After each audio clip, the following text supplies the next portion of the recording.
Hi. What did I send him then? I hope this is what I just. Oh shit! Don't look at your email. I didn't. So how do you know it's on this link? Well, I looked at the email, but I didn't look at the. Oh right. In fact, I tell you, I saw a name. I was like, well, I don't know who that name is. At the top. Yeah. Oh, that's not the person. Oh right, okay. The name was in the. I was that close to balls it up because I've kept it secret, and I just thought I don't know how I'm going to balls it up, but I'm going to tell you before the guest comes on. Right. Today we've got a surprise guest. Well, I don't. It's a surprise to me. I don't know who the guest is. Yeah, and I organised it. When did I organise it? We're definitely on the right link. I don't know what link you sent them, because the one that was in my Zoom that was for today at 9 o'clock was the one that I was on. Well, it doesn't matter, does it?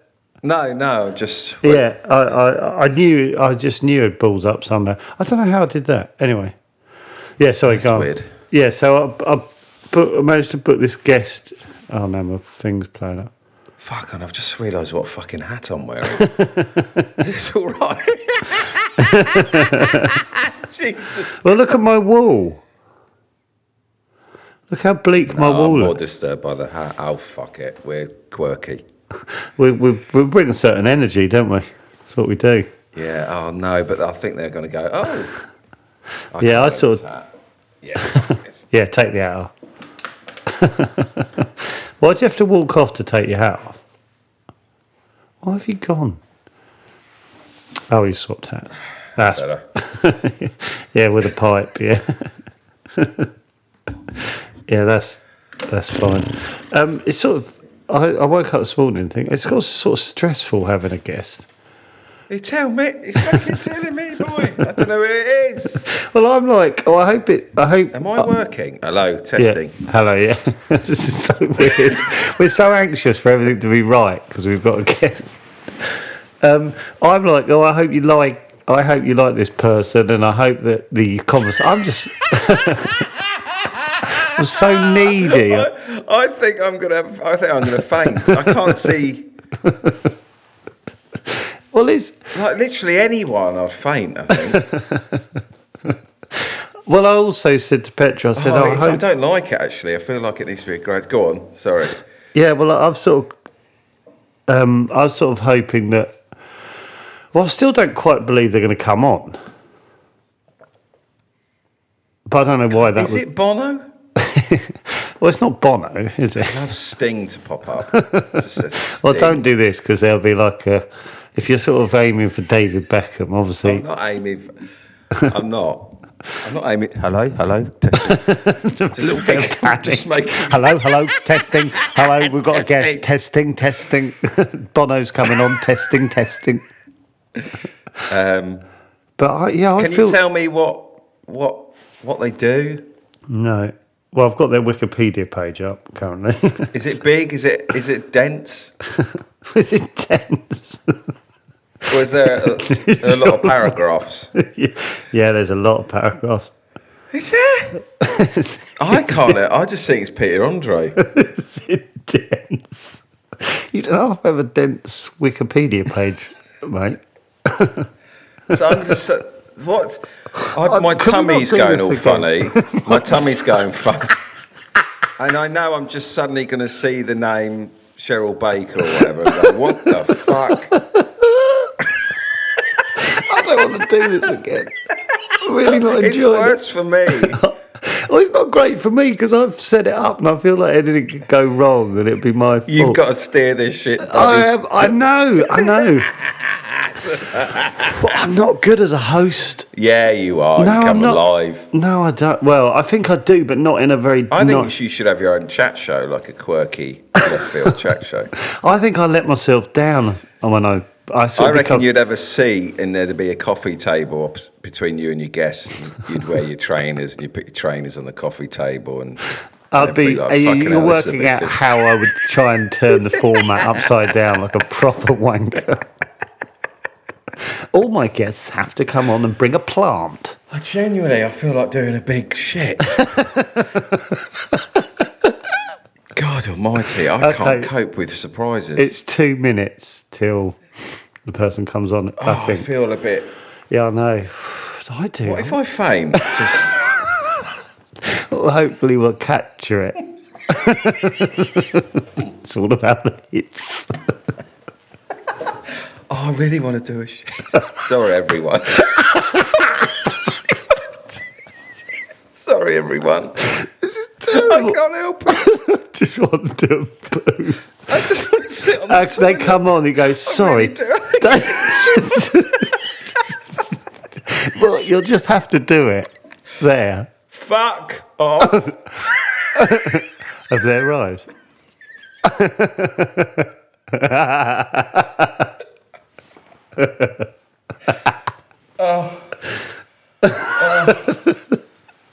Morning, David. Hello, Dermot. Hello, Joe. Hello, David. How are you? Very good. I really need a shit down, but... Oh, David, go for a shit. I'm not in a hurry.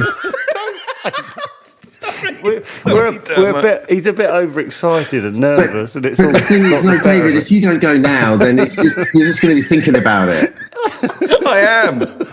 Whilst trying to keep you happy. Exactly. I don't want you worrying about any of that. You've got a lovely cap on. Where are you going? Me? I'm going for shit.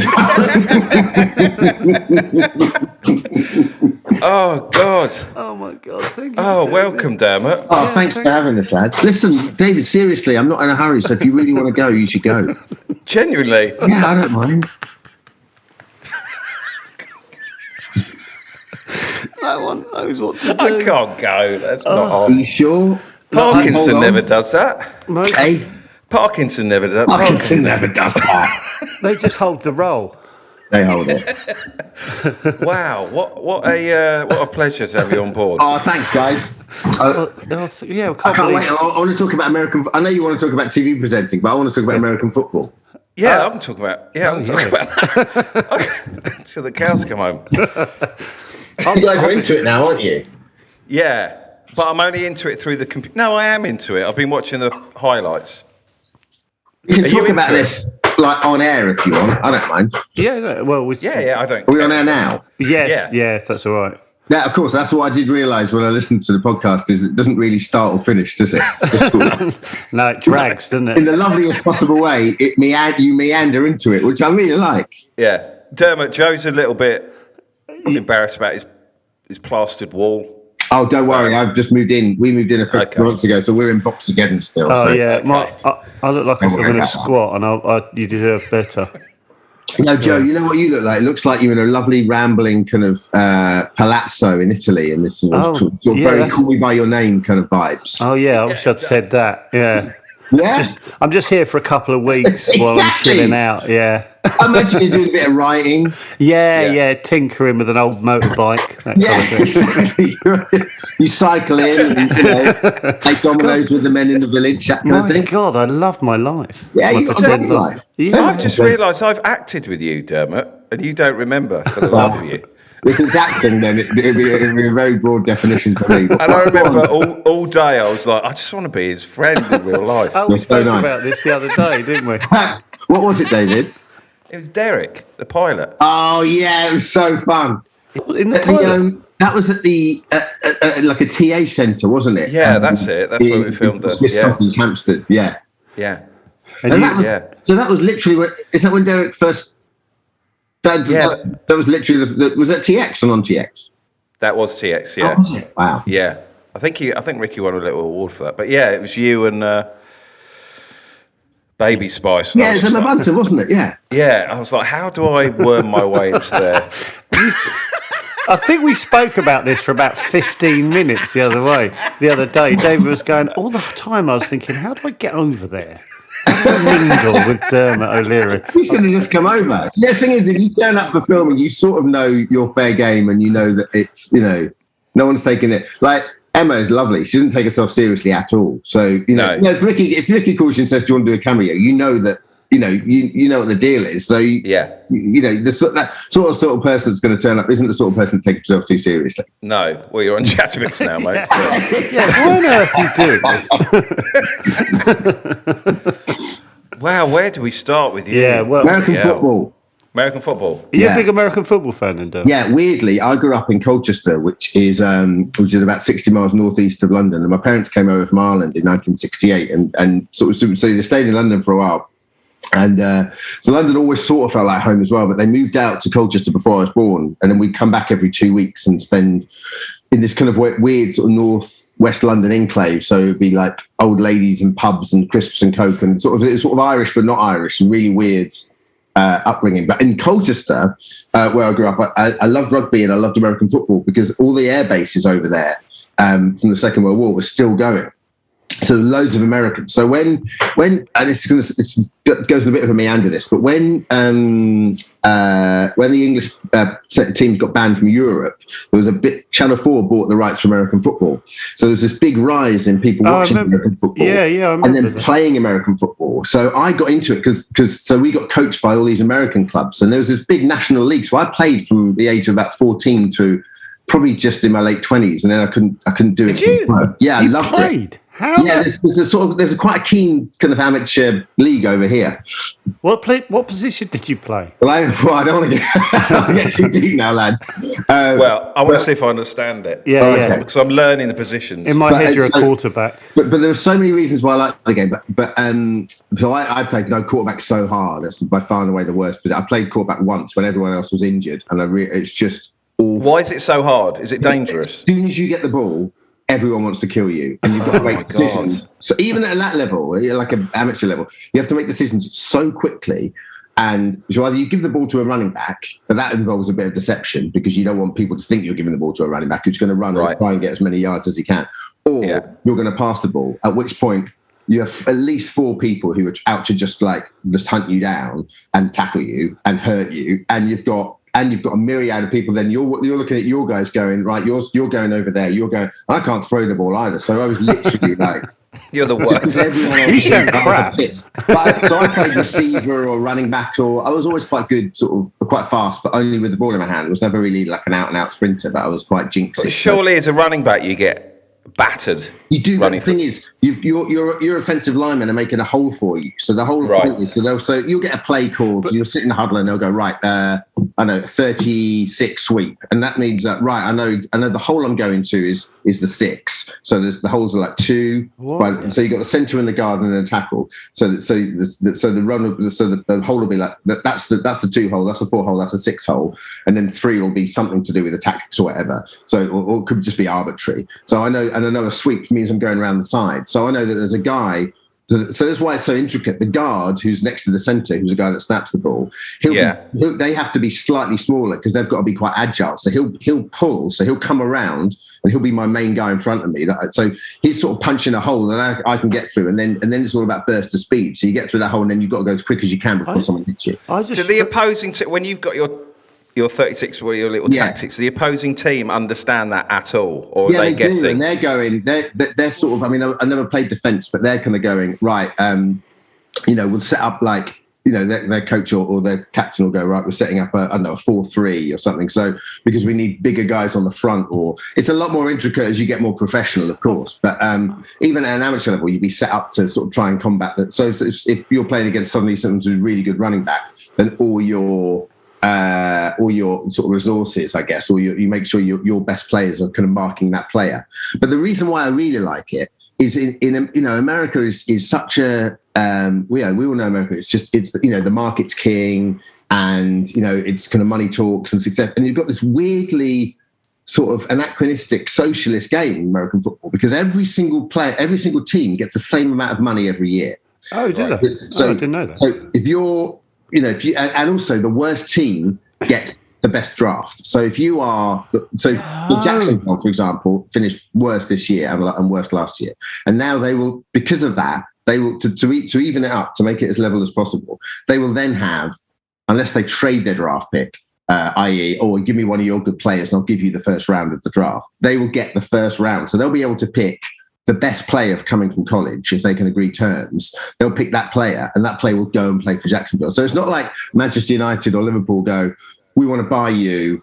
That can happen. We want to buy you. It's like, the best player goes to the worst team every year. They can only spend a certain amount. They can only spend a certain amount. Everyone has to spend the same amount of money. Oh, that's brilliant. We should do that over here. So, That'd be amazing. Completely, it would make football so much more fair. So it levels everything out theoretically, but then then it's all about general management. So you've got to be really good at contracts. So if you bet 5 years on a quarterback and go, we're going to get this guy because he was amazing in college, and then you sign him for after 1 year, you then go, well, fuck, it's brilliant. So we'll sign him now on a massive contract.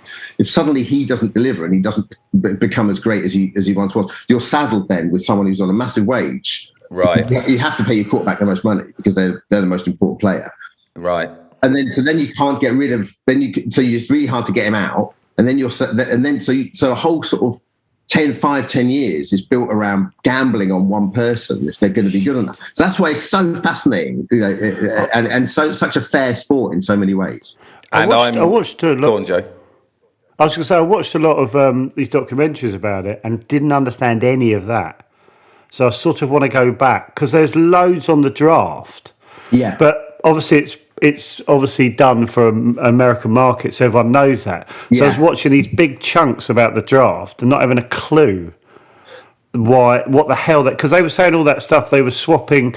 There was one guy, they had the first pick, so they swapped like loads of later picks for the, and I was like, I don't know why you're doing that. The thing is, you would go, well, hang on a minute, we can get. So if you've got a good quarterback, you don't need another quarterback. Yeah, exactly. So go, well, in that case, you can have. I don't know. Philadelphia can have our quarterback, or you can have the first round draft pick.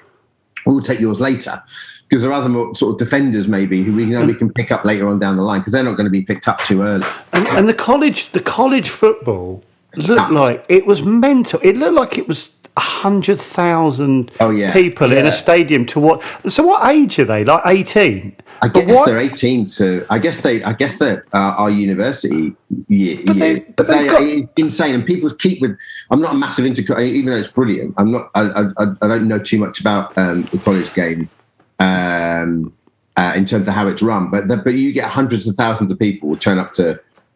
Something like the Big 8 or whatever it is, and they are. But they're small towns, and that for life. Everyone, it looks like everyone from the town and surrounding towns on a Friday night or whenever, everyone goes there because there's no other way. The town must be empty because in this thing I was watching, it was like this little Midwest town, and it showed the population was like 18,000, and then they're just panning along, and then there's this enormous stadium that's like 85,000 in this middle of nowhere, and they just fill it every week. It's brilliant. I mean, American towns. Do you guys ever watch Friday? I'll tell you what's a great entry level. It's Friday Night Lights. I don't know if you ever saw it, but it's no. It's wonderful. It's sort of it's a drama about a high school football team, but it can go more intricate than college. So you can just get those small towns that live and die on how people do in high school. So that's the local football team essentially. Right. So they can support it. I don't know if you guys saw Mayor of Easttown. There was a similar kind of. Yes, I did. Yeah, with Kate Winslet, where she was, that generation. That was the basketball team of that generation, and then those girls 20 years later. Yeah, and you're sort of like held in high regard forever because they won the state. And sort of, but at the same time, kind of crystallised by it, sort of defined by it, which is quite something when you're that age, I suppose. I mean, I'm very attracted by attracted to the helmets and the muscles. Oh yeah. You know, come on.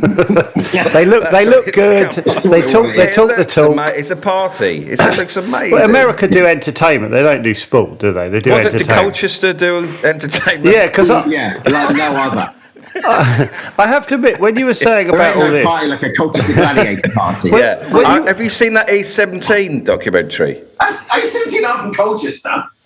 Well, no, but they did a gig. They tried to get back together without Tony. Oh, look at this! And the documentary ends with them at a gig at a Colchester nightclub. Yeah. And Brian says, "Good evening, Colchester," and then it cuts to black. I.e., you can't get much higher than that. They're back. The mistake there was without Tony. What are they thinking of? I know. Without Tony. Look, there's my American football helmet from when I played. God, that's got some dents in it. Oh, yeah. I mean, like, you see there's documentaries about concussion. I sort of see those and wince because I go, I mean, this is a really old, rickety. It was like third hand when I got it. When I was about. It looks like it's made How out many of wood. injuries are there? Are there like a lot of early retirements? Yeah, you don't. It's more your knees that you and your ankles and that sort of stuff, rather than because the padding sort of prevents you from getting serious injury. I've been concussed a couple of times, definitely. You get. I tell you, there's always the thing is when you always play against one American, and the one American are so good that wherever you are. Well, like you're like, oh, he's over there. He won't be anywhere near me. And before you know it, you've got the ball. And next thing you know, just on your ass going, how did he get from there to here so quickly? And why do I hurt so much now? Well, I was thinking, when you were saying about all that technical stuff, I was thinking, what is that 11 blokes from Colchester going, okay, wide right, 6 into the pocket. Okay, Terry, off you go. It's not going like... Pretty much. But that's what I mean. We were coached by Americans from an early age. So we sort of got it from an early age. Whereas, look, put it this way, we were coached by an English guy the first year when I was playing junior level. And we went a whole year. Not only did we not win a game, we didn't score a point. It was so bad. But you kept going, right? Well, yeah, it was one of the sort of, I know it's going to sound really like quite schmaltzy, but it's actually one of the defining moments of my life, that, because no one quit and we were about 15. So it's that age where you go, do I really want to be doing this? 15 years old and just like being humiliated every week. Yes, I do. Yeah, turns out, I like being humiliated, turns out. And now I took that into adult life. I love that your quarterback was probably a milkman or something. and then this American called Doug Kenyon turned up, and he just sort of, and we won every year. What did he do? What did he change? Like you knew what you were doing. He just taught us. He went, here's how you tackle. He'd make it really basic. So it was always like the mantra was always keep it simple, stupid. What qualifications did the English chap who was like coaching you have? Like none, basically. None. Was he watching like The Fridge on Channel 4? He just watched the Chicago Bears from 1985 and thought, hang on a minute. I remember he swore a lot, and I remember my dad came down once. My dad is not a prude, but I remember he was swearing at us, like, to go and F and do this and go and F and do that. My dad, unbeknownst to me, took him aside and told him off for swearing at children. And then it came back to me that he'd done that, and I was so embarrassed. And I had to start to my dad. I went, you can't do this. You can't come and tell people what to do. And then actually, in retrospect, I just go, well done, Dad, because that was actually a really responsible, the right thing to do. Yeah. Yeah. I said to Joe, I used to have a cricket manager who used to swear at me and make me cry in the Sussex semi-final. The amount you bring that up from. Not good, is it? I've got to let that go. Oh, no, but that's not good. No, I get why you bring it up, though. That's the funny moment of your life. But like, it's almost every second or third day. I understand, you know. It's like, I know you cried when you were 15 and it was embarrassing, but we've just got to get on with stuff. Dermot's on. Yes. How did you guys come to do this then? What was the origins of Chatalogue? Yeah, good question. Well, it's because that's a great question. Yeah, which we ask ourselves every day. Don't pull that thread. Yeah, we'll unravel in front of you. We write together and have done for years. And the first hour essentially is us just not working and just talking. And so we decided to record it, and sort of a huge part of us wish we hadn't. And then you go off and you write for the rest of the day. Yeah. Oh, that's nice. Yeah. But what's happened is I don't know how to edit, so David spends a massive chunk of the morning editing afterwards. Well, not even we don't edit stuff out, but you just have to do lots of stuff, and then he's exhausted, so it comes back on with a headache. When I listened the other day I hate that you listen to it. Yeah, I'm finding that unnerving, but I'm pretending it's absolutely fine. When I listened to the cricket personal trainer chat, the one thing I thought was, wow, this is really, really like tightly edited. That's the one. Thank you. Edited's not the word. Yeah, we discuss quite a lot why we're not going up. We're not getting more popular. That kind of drains people, apparently. Including our guests. Yeah. But the reason I really wanted to get you on them is, like, in episode 3, we discussed you for a huge amount of time. I don't know if you heard about how. I didn't hear that. No. For the best. Because we were talking about, like, we sort of talked about doing this and how what it'd be like, the pressure it would be like to sort of host like a radio show or something like that, where, because we have huge chunks where we just go, yeah, it can't be asked. and you can't be asked, and just go, Yeah. oh God, how long have we done? And then we started talking about how if you were doing it live on radio and blah blah blah, you couldn't do that. And then we got on to the X Factor, and David had read somewhere that you used to get in your ear like, okay, Dermot, we've got 2.5 minutes here. Yeah. And basically, we sort of had a mini breakdown imagining having to do that. And it's sort of become a reoccurring thing that we've spoken about. But is that true? You just go, right, get on. You've got 1.5 minutes before Little Mix come on. Pretty much, yeah. So don't you feel like sick the whole time? When I first started on T, this is years ago on T4. So this is way back in 1999. Yeah, 1998, 1999.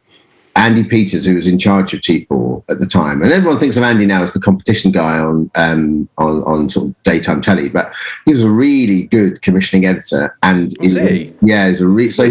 sort of gave me my first break. Really, he came up with the idea of T4 for Channel 4, which was largely just sort of continuity based around kind of hangover TV, but he was responsible. He was across everything, so he helped get the acquisition, so he'd help like buy Dawson's Creek and stuff like that for Channel 4. He was the exec producer on T4. He was pretty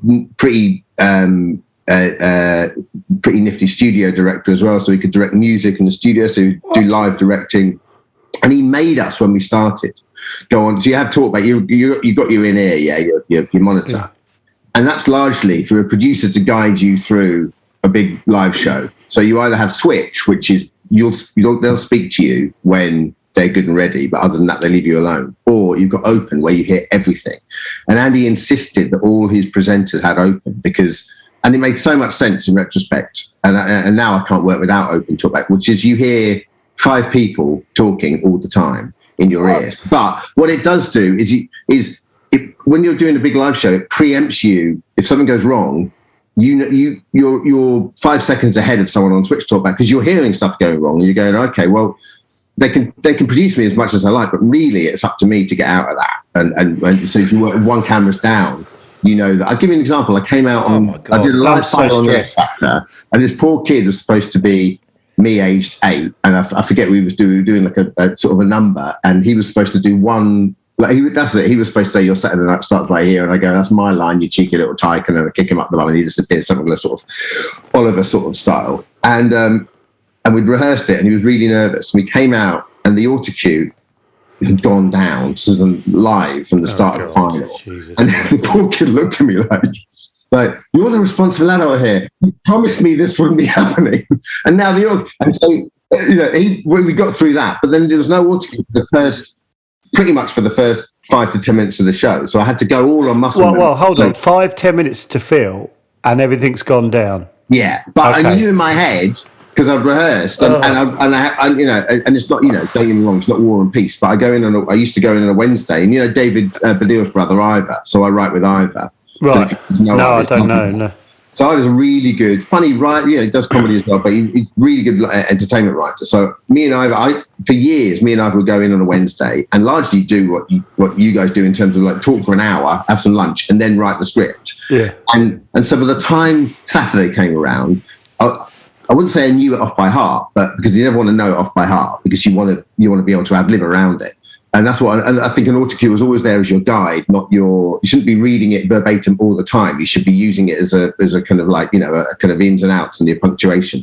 But you know it well enough that you can play in a sandpit. So luckily, even though it was a live final, the autocue had gone down, but I knew that, okay, I know I've got to move over there, intro the judges, I know who's coming on the show, so we can busk all this. But by 5-10 minutes, they were able to kind of like fix the autocue and get it going. But my point is that without that, they didn't know there was a problem in my ear for 3 to 4 of those minutes. So if you had sort back, I'd be waiting on them to tell me what to do. Whereas I had open and went, well, they don't know there's an issue here, so I've just got to deal with it myself. How many people are watching?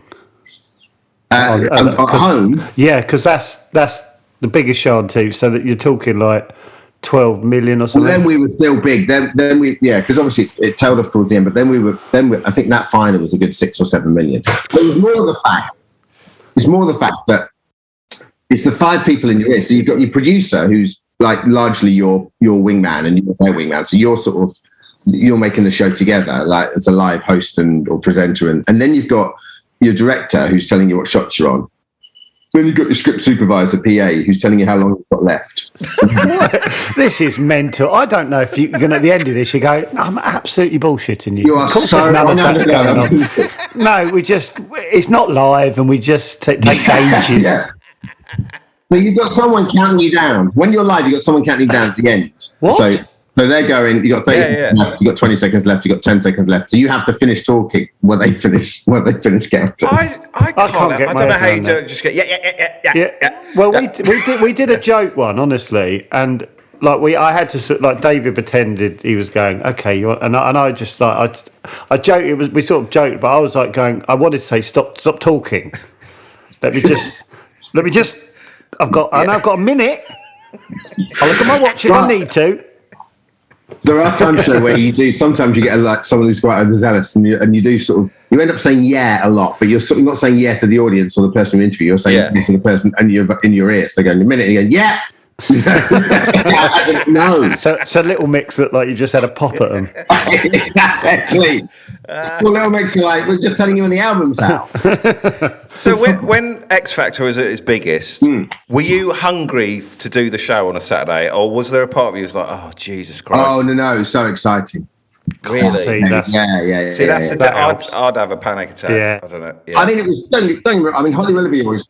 Holly did the Extra Factor for a year, and she put it so well where because you've got these massive doors, that scene dock doors that come back, and they're all lit up, and for you hear when we were at our peak, you'd hear the music go, and you'd hear the crowd be so loud, it was like an amphitheatre, and you'd hear the da da da da da da, and the door, and you're like, fuck, this is all on me, but like. No. 5 minutes. And Holly put it so well, she's looking around at the scene dock guys or the lighting guys going, I don't want to do it, you do it. I don't want to do it. Yeah. But those 30 seconds before you go live are actually the best 30 seconds of the night. So it's the breath before the leap, you know, it's that moment where you go, Jesus Christ. I just want to be a plumber in that moment. You're in there, you know? Oh God. I genuinely think. So you guys must have had that with like stand up. You must have been in. But not that everything's on but you. I guess it is the same sort of thing, Joe. Once you're used to it. Yeah, I guess so. But I think it's the idea of juggling lots of balls. Like the stuff we do, it's just like one thing. Go on and do this for 10 minutes. And it's for yourself. Yeah. If you cock up, that's sort of, and it's not, you're not juggling, but the idea of things sort of changing and just someone going like this has gone down. And when you said camera 5's gone down, I'll just go, well, I'm out. Well, I don't know, do I? Well, come on. And to be fair, most of the gigs are like 30 people in a pub in. Yeah, and it does go wrong, and you just go, oh, well, I'm not getting booked there again. Yeah. That's interesting. You say that because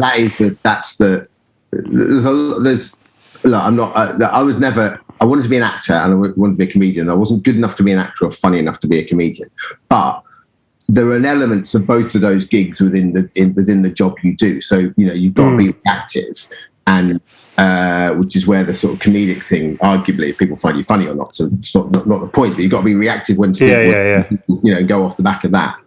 But a lot of that you can't really learn. You've either got that or you haven't. But the technicality of it is something that's quite. Of those, like, not even the big live shows. On This Morning, I do This Morning now on Fridays. There's 2.5 hours of live telly every Friday. Yeah, and that is, and that's you are gear changing between a lot of different subjects, and so that's that the technicality of that is the technicality of the job is a thing that I think not many people and when you do the job you can spot. That's when people go, oh, they're rubbish on telly. It always annoys me because I'm like, no, they're really not. You might not like them. That's a different one together, but. When you see another live presenter that does a big 2.5 hour live show, they're not easy things to do. No. And you've got to be so disciplined. You've never said to a guest, "I need to go and have a shit" on This Morning. I'm pretty sure you haven't. I think it'd have made the news. I'm pretty sure you haven't. It's my opener. Yeah. So when you do the radio, it must be like an hour off compared to all this. Radio. The thing about radio, though, I was, so I do radio too, and I've been there a long time now. And radio is interesting because radio, you get found out a lot quicker, as in people know who you are, what you think, what you believe, implicitly, not like deliberately, but people. Radio there's a lot more legal. I've got a problem with that. I'm a pretty open book, like in terms of what I like and what I don't like, and so forth. But and I'm largely quite, I think empathy and being able to live and let live is sort of a huge part of doing live stuff and people and actually putting yourself out there. So I mean, empathy and curiosity are the two most important things I think in radio and TV hosting. So radio is interesting because it's a lot more what you don't say than what you do say. I remember I went to my first ever. This was like back in the day when Radio 2 had loads of money, and they took their old school talent out for dinner. And I'd started there, and I was sort of talking to Radio 1 and Radio 2 at the time. So I started there in my probably early 30s, and people were going, "What are you doing at Radio 2?" But I remember Jonathan had gone to Radio 2. So Radio 2 for me, and Jonathan's always been my hero. So I was like, "Well, that's where I want to be, right? Because I can play the music I want to play." And it took me a long time. Is it your choice? Yeah, pretty much. Yeah, I mean, you work. I think Monday to Friday is a bit different, but and you work with a music team there. But I never play anything I don't want to play, and I sort of give them. So we largely pick our own stuff on a Saturday. There's playlists and stuff, but the guys that work on my show go to playlist anyway. So half the time we've helped get on playlist. But so I went to this Razzie dinner, and I was sat next to. I mean, you couldn't write this. So I was sat next to Elaine Page and Lulu, and I was like, "Fucking hell, I've made it, man! This is amazing."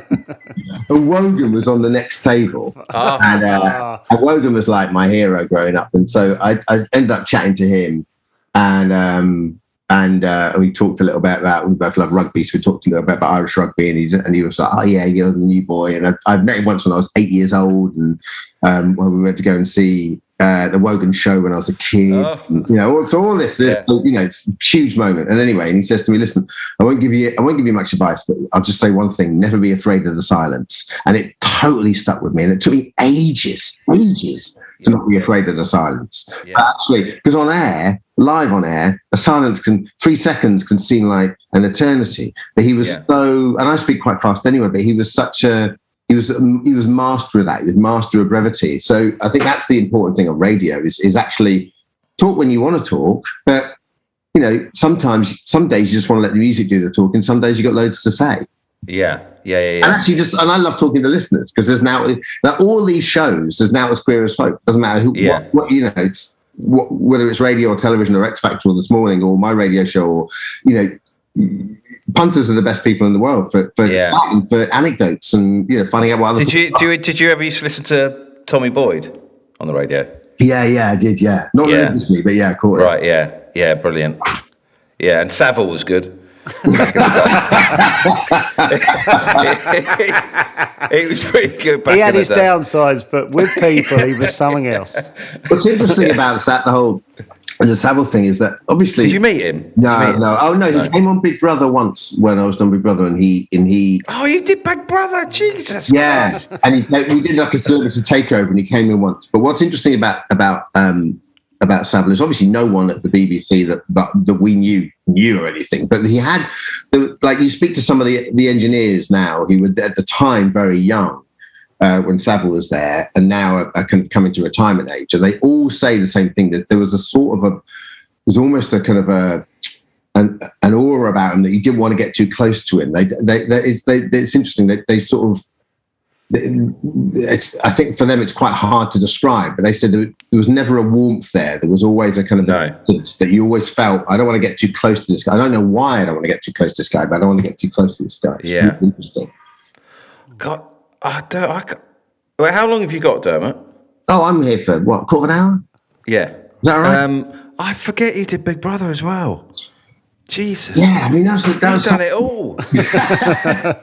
I know this for a fact because I've got your Wikipedia page open. Big Brother was a lot of fun because Big Brother at the time, like you look at those shows now and like the equivalent shows, and not no fault of the people going on them, but they're a different generation, so they've grown up essentially watching Big Brother, and so they kids are going into whatever reality show it is, Love Island or whatever, with already a couple of 100,000 Instagram followers and stuff. We had Big Brother, none of that, and even the people that came on towards the latter years when it was a bit more knowing still weren't really like that. They were less, Were you involved in the very early ones? I remember we were doing T4 in the first series, and I remember us sitting at having a production meeting, and Andy going, "Listen, we should, it's like Channel 4's big new show. We're not sure if it's going to be successful, but we should talk about it though tonight. What do you think?" And so we sent our researcher Sam to watch it overnight for a night. And she came in just like ashen face, and she just went, I don't know if I just watched the worst thing or the best thing I've ever seen. I was sure. And she said, I've just been up all night watching people talk and sleep and stuff. But she said, but I sort of can't keep my eyes off it. So I'm a little bit, and so we sort of followed it on a weekly basis. And then Andrew Newman, you guys must know Andrew Newman, he worked with Sasha, I think. So he was head of entertainment at Channel 4 the next year, and he called me up and said, look, I've got this idea about doing a daily show about Big Brother. And I was like, really? Do you think that'll work? Because I mean, I was a fan, and obviously doing live telly was the most exciting thing, and still is. And I said, do you think it'll work? And he went, well, let's just, we piloted it. And the first year, it felt weird because the first show, it was doing a show about a show. So you just thought, but it was so much fun. I still look back at it as some of the most fun I've ever had on telly. And it was 7 years, and you felt like you were really part of a family down there. And, for all the kind of like all Big Brother's been a bit nasty, the contestant welfare was so good. They were so well looked after. And how small was that? How small was that building that they lived in? Is it tiny? Well, yes and no. The camera runs, the Warren runs, made it a lot bigger, like physically. But it was quite. I wouldn't be able to do it. It's quite tight. But then everyone that was in it seemed to didn't seem to struggle with the size of it or the claustrophobia of it. I had a mate who was a cameraman, and he did all those things, and he said it was unbelievably difficult as a cameraman, because you're just like 4 hours on one spot waiting for someone to come into the hallway, and so you've got like an empty hallway for like 3.5 hours, and you're just like, I know. It was. Those boys were like the U-boat crew of TV. They were like, you going under? Good luck, man. And then you'd see him like 2 days later, just without anything. Because it was all. I remember the bit that blew my mind was when, it might have been you. I don't know if it was. Maybe it was you, but took us round that. The corridor that went round the outside of it, that all the staff went down, and there was like little windows where the camera was, and you could just see them in the garden and stuff. That blew my mind. All that. We used to get in so much trouble because as part of a kind of caveat of people coming on, because quite a lot of quite big famous people wanted to come. I remember Kathy Burke came on because she loved Big Brother. So people would genuinely. It's a lovely thing about it as well. You knew that whoever was coming on your show just loved the show. So. Yeah. It wasn't like no one came on to promo anything. They just came on because they liked Big Brother. So Kathy came on. I don't know if it was her that got spotted, but you'd show them around the camera runs, almost like going to see, going to a zoo or something. So because you would literally, people would just think, oh my God, there's Jade or Kate Lawler or Brian Bellow or someone. Just oh God, they're brushing their teeth, and they'd just be sort of absolutely. And then if you get. They're brushing their teeth. If you get too close, they could see you through the mirror. And I forget who it was, but like someone would just like came up really close and went, "Oh my God, is that so and so out there?" And then you think, I'll just hide. But of course, then they get the whole of the, nothing happens in the house. Then they get the whole of the house, and the house will come up to the mirror.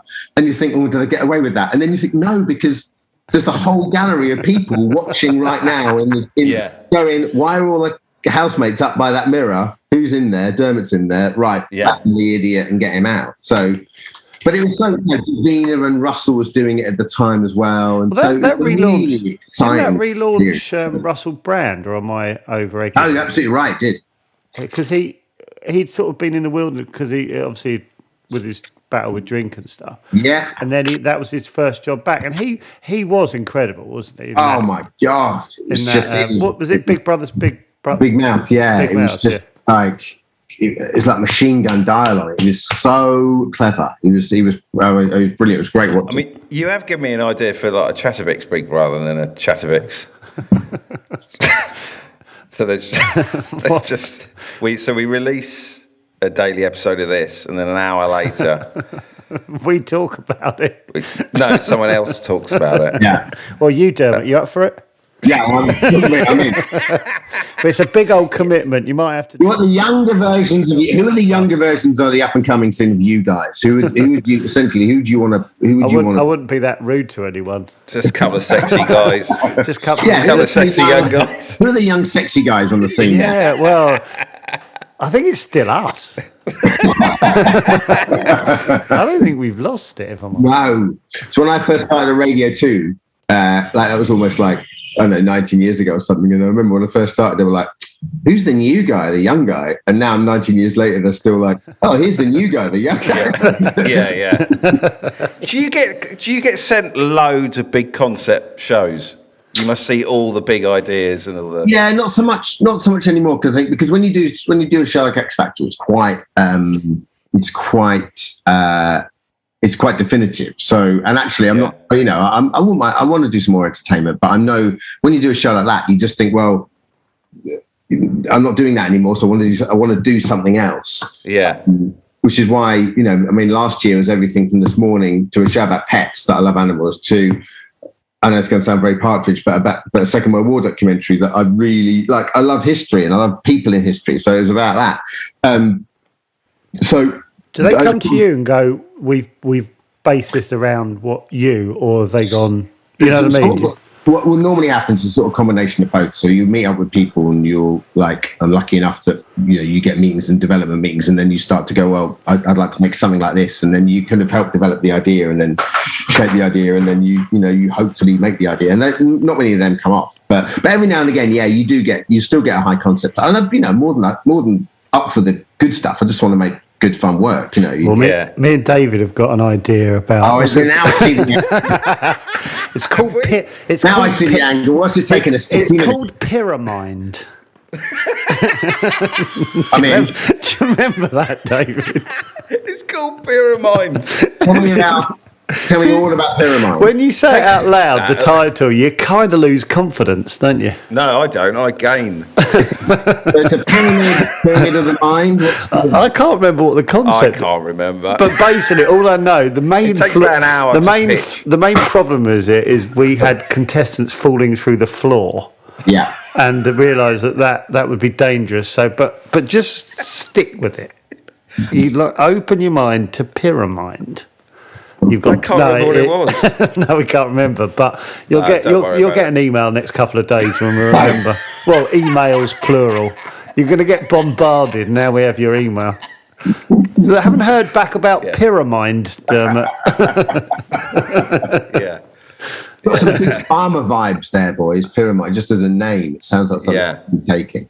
Yeah, we're thinking Saturday night, maybe replacing X Factor with it. Okay. I'll stick it on any day. I don't give a shit.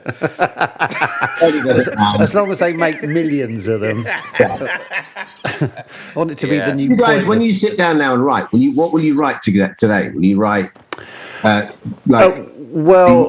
at the moment? Do you do stand up? Do you do sort of material for other people? Are you writing your own ideas? So what's Well, it's always our own ideas. It's always like sitcoms, basically. Okay. Will someone else send you a script and go, "Oh, do us a favour, but you two polish this up for me, will you?" No, it's usually our own ideas, but we are writing something which is a remake of an old Australian show that a company bought the rights for, and then they said, "Do you want to do you want to write this for us? So they've attached a fantastic name to it. Yeah, in the so- centre of it. So so we're writing the. It's funny, or is it like, because all I'm getting in my head, I've got sons and daughters, or flying doctors. Flying Doctors, I remember Flying Doctors. I remember. We need to do an episode on the Sullivans. I love the Sullivans. Well, you know, this is a regular thing, Dermot. This is this is.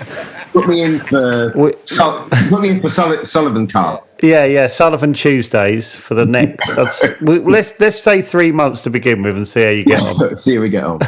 Sullivan's was always when you were ill, you're out. It's like Pebble Mill. Yeah. Like We've done an episode on Pebble Mill, actually, as it goes. The only reason I know who Ackerbilk was because when you were ill, you were allowed to watch Pebble Mill. Ackerbilk was always on Pebble Mill. Yeah, it sort of made you feel sick when you thought about it, though, because you only ever felt ill when you watched it. Yeah. The only time I was ever allowed Lucasade and chicken soup. Dermot, before we go, I feel like we need to ask you some questions on how to be better. Yeah, 150%. You've heard some So you've stuff. seen our technique. Yeah. And be brutal, because you would have heard the episode and probably gone, oh, that's quirky, but that dragged. Because I'm fed up with being slightly left field. I want to be properly. We don't want to be niche, because niche means it annoys a lot of people. Yeah. No. I mean, at least people that like it listen, and people that don't like it don't listen. Yeah, but we know that 99.9% of the other people that don't listen. How do we get them? How do we rocket up the charts? And I'm absolutely serious, because I'm fed up with being in 42nd place or 32nd bloody place. Yeah. I want to be up there with the shag married annoyeds and the off menus. I want to be bumping them. How do you? Okay, we're tired a lot, by the way, so that doesn't help. Listen, but there's no structure to it at all, is there? No, that's the beauty of it. No, that is the problem with it. Is what the. Well, no, I didn't. Well, I think you both hit the nail on the head. And we sort of don't get on. Does that help? We have a deep-rooted hatred for each other, and that sometimes spills over. We're fed up with each other, and we can't bear the sight of each other. Is that a problem? That's all right. A little bit of conflict. I've got to go. Like, okay. And first start, the theme tune lasts an awful long time. Yeah, I know. I think that. I always, but I haven't had the guts to tell him, because he's quite defensive about musicy stuff. But it's like it was like the Rockford Files. It went on. And touchy enough. Don't get me wrong. I'm not as out at the end of it, but you start with like. David, hey guys, welcome to another edition of Chatalogue. Today we're going to talk about X, Y, and Z. Oh, you have to do it like that. But would you consider a menu or anything like that about this is what's on the show? Or I'll do anything you tell us to do. Genuinely. Right. What do you do? Top of your show. I'm going to write this down. I'm genuinely right. You're going live in 3, Dermot. Bang. Don't try not to swear. Welcome to today's Chattermix. Whoa, hang on.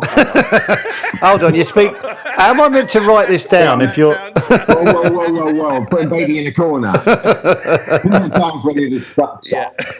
Okay, welcome to the show. Did you say? Okay, welcome to the show. What's coming up? What's coming up? Oh yeah, wow! I listened. What about if you don't know what's coming up? Rings of cricket. I'll listen to a bit of that later. Yeah, fancy some of that kind of thing. Okay, this is good stuff. Yeah. Okay, yep. Yeah. What's Did coming they do up? that on Chris Moyles? Does he do that? I don't know. No. Yeah, but I tell you, if you do like, I was listening the other day about cricket. You should get Greg James on to talk about it. Greg James would explain cricket to Joe really, really well. Greg James. We've got Graham Swan coming on. Oh, he's very good. And he's a cricketer. Yeah. Well done. Yeah. Do you know who Jimmy Anderson is, Dermot? I can't believe you didn't. Oh, okay. But it's not he's not an obscure cricketer. He's like one of the bowlers of all time. Oh, yeah, I had this yesterday. Okay, Google Jimmy Anderson. I'll put that down. Greg James, do you reckon he'll come on? Yeah, Greg. Yeah. He loves us. We should start a WhatsApp group, the four of us. No, okay.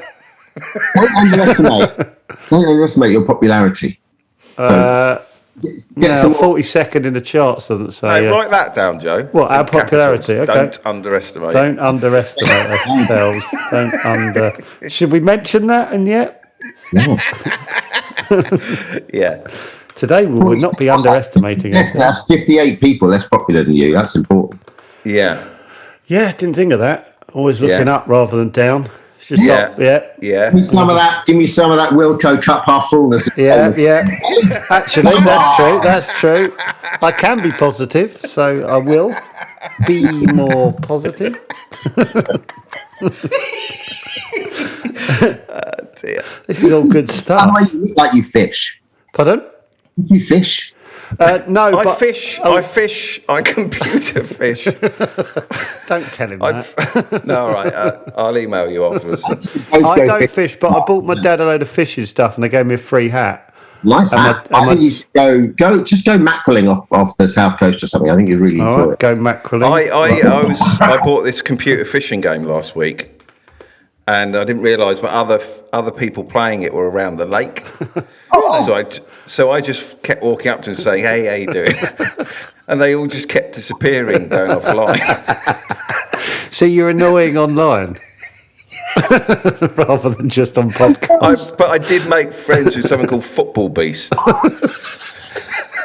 And we caught some fish together, and anyway. You just think What's frightening is that'll stay in. That won't be edited out, Dermot. Oh, well. Well, look, thank you so much for coming on. Yeah, thank you so much. It's great. What are you doing tomorrow? No, too much, fine. 9 o'clock. Yeah. Oh, that's amazing. Thank you, Dermot. Thank you, Dermot. What are you doing now? Not that you need to fucking promote anything on this shit. Well, I'm actually quite excited because I've written 5 kids books now about my cat. And have you? Yeah, my cat's blind. Is she in the room? No, she's not. But she's we realised really early doors she's got these incredible reactions. So she's been blind since birth. She's got like 10% vision. So we started turning her into a little ninja, and so I started creating this idea around her. Around the fact that she's essentially a member of an ancient order of international ninja cats, but an animal. So her boss is Larry, the 10 Downing Street cat. So she's his deputy. So it's about her. And anyway, I finished. I've done 5, and then I sort of had another book on my deal with my publisher, and they said, "Look, do you fancy doing another Toto or something different?" And I had this idea about kind of the same idea about sort of anthropomorphizing sort of animals and I love my history, so I'm writing a book about a swift that comes over in the Second World War to fight in the Battle of Britain from Africa. Are you doing this on your Todd? Yeah. At your desk? How do you find that, writing on your own? As long as I get my chapter plan sorted, I'm fine. The hardest bit is the start, with my arc, and after that, then I really, really enjoy it. And how tricky is it writing for children? Are you being helped along the way? No, I think the key for writing for children is don't write for children, if that makes sense. Right, yeah. The key for writing for children is just write what you would like as an 8-year-old or what you would like as a 9-year-old, because 8-year-olds and 9-year-olds, they've got adult sense of humour. You just can't use swear words. So as long as that's sort of, I think that's it. And I never wanted to get talked down to or talked to like I was a kid when I was a kid. So I I guess the knack is to try and keep that innocence, but yet be quite sort of counterintuitive, which we all are, aren't we? Yeah. It's funny, I heard recently that when you reach your sort of middle age, you start to shed the pretense and you go back to yourself, back to what you were into when you were 10, 11, 12. Yeah. You start caring about that. So, yeah. I think that you go one of two ways when you get to middle age. Your world either starts to get smaller and you go, these are the things I believe in and everyone else is wrong. Or if you're a lunatic, or you go, well, young people have got an awful lot of things to teach us, and old people have got an awful lot of things, and you meet somewhere in the middle, and you realise that the world isn't black and white, and and we shouldn't really be polarised by whether we want to leave the EU or whether we want to take our vaccines or not. Do you know what I mean? It's sort of like the world isn't like that. The world is sort of nuanced and grey, and actually just a little bit of empathy should go a long way. That is a wonderful place to end it. Yeah. No, it really is. Yeah, the chill. No, don't ruin it. Too late. Yeah. Brilliant. Thanks so much, Dermot, Dermot, for coming on. I really enjoyed this morning. Thank you, boys. That was an absolute pleasure. And, Brilliant. I guess we'll send you Pyramid. The Pyramid outline, and just mess around with it. Do what you want. Yeah. We've always wanted you for Pyramid. Just it might have someone else's name at the top of the document. Exactly. Yeah. But we never really wanted Vernon Kay. No, exactly. When he turned it down, you were definitely. Yeah. I was glad he turned it down. Is what I'm saying. So. Thank you very much, Dermot. Brilliant. Thanks so much, Dermot. Have a lovely day. Yeah. Have a wonderful day. Cheers. Cheers, mate. Bye. Bye.